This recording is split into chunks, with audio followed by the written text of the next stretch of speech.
กับสบายดี FC พ่อแม่พี่น้องสุขุสุขคนเนาะมื้อนี้มาพบมาเพาะกับ2เฮากันทุกคนลาบ่ซนทุกคนมื้อนี้กาเนาะเพราะว่า FC ขอมาลายแล้วทุกคนเนาะขอมาลายแห้งเลยรอว่าให้เฮาไปถ่ายโต้ยเนาะ FC มื้อนี้กาเฮามีโอกาสเนาะมาหน้าเนาะทุกคนเนาะเฮาก็แวะมาเที่ยงเพิ่นเนาะมื้อนี้กาเวลาประมาณ 4 โมงเนาะตอนนี้เนาะ 4 โมงแรกเนาะเฮามาแต่หน้าเนาะทุกคนเนาะก็เลยว่าสิแวะไปหาโต้ยเนาะตอนนี้อยู่เที่ยงเพิ่นที่เป็นทีมหอเนาะตอนนี้เนาะนี่เที่ยงเพิ่นนี่ไปสภาโต้ยนำกันเนาะ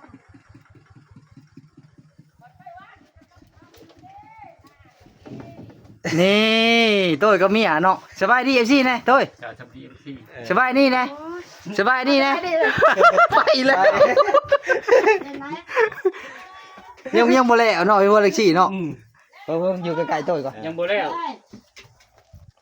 อ่ายังบ่ลายดอกหาเงินหาค่ำด้วยตัวเนาะแม่น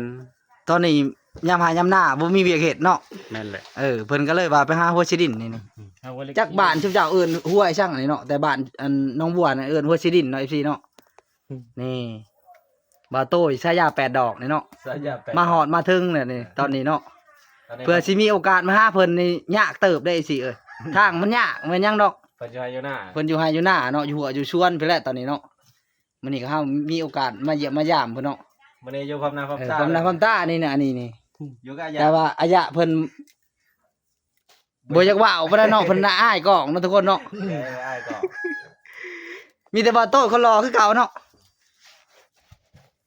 ยังคือเก่าบ่ทำเนาะยังคือเก่าบ่เฮ้ยโอ้ยังรอคือเก่าเลยยังรอคือเก่าบ่เวียกได้จังเวียกได้จังเวียกก็ยังเฮ็ดคือเก่าบ่เวียกคือเก่าแล้วเวียกอย่าว่าก็เก่าซ้ำเก่าบ่กว่าเก่าแล้วกว่าเก่า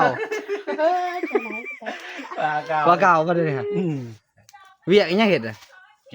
ว้ายเป็ดก่อนน่ะเฮ็ดแล้วเวียกว่าการเมืองนี่แหละเป็ดก่อนเขาอ่ะเฮ็ดเวียกบ้านการเมืองตอนนี้เพิ่นก็เฮ็ดเวียกอยู่ได้บ่จักกลางเว้นบ่จักกลางคืนเพิ่นเฮ็ดเนาะจักเอาตัวได้จักสิพลิกซ้ายพลิกขวาอยู่โต้ยนี่เนาะเวียกลายเวียกเพิ่นลายเต้ยสยาม8ดอกรอยังรอรอเนาะบ้านคอยมันเขารอแล้วอ่ะเขาลงมานานบ้านเขาจื้อคอยแน่เขาจื้อจะบ่จื้อรอคือเก่าแล้วรอคือเก่าเนาะแม่นแหละเท่ายังรอแฮงเท่ายังรอจื้อคอยแน่ขอคำคมFC บ่ได้เห็นเทิงแล้วขอคำคมแซ่จิตู้จิเฒ่าพัวมันนี่เขาเก่าก็มีได้เนาะแซ่จิตู้จิเฒ่าเก่าเถือก็ยังได้ชายาได้ชายาตัวฮะชายาได้เขาเอาได้ชายาบ่ตัวหน่อยใช้ลำซี่บ่แล้วชายาตัวน่ะชายายัง8ดอกเรือชามครึ่งบ่8กับ8หรือชามครึ่งชามครึ่งชามครึ่งยิ้มใส่ FC เด้ยิ้มให้เห็นแควนั่นติโตก็ยิ้มเห็นแควนะให้เห็นแควนั่นติยิ้มน่ะยิ้มบ่ได้ดอกโอ้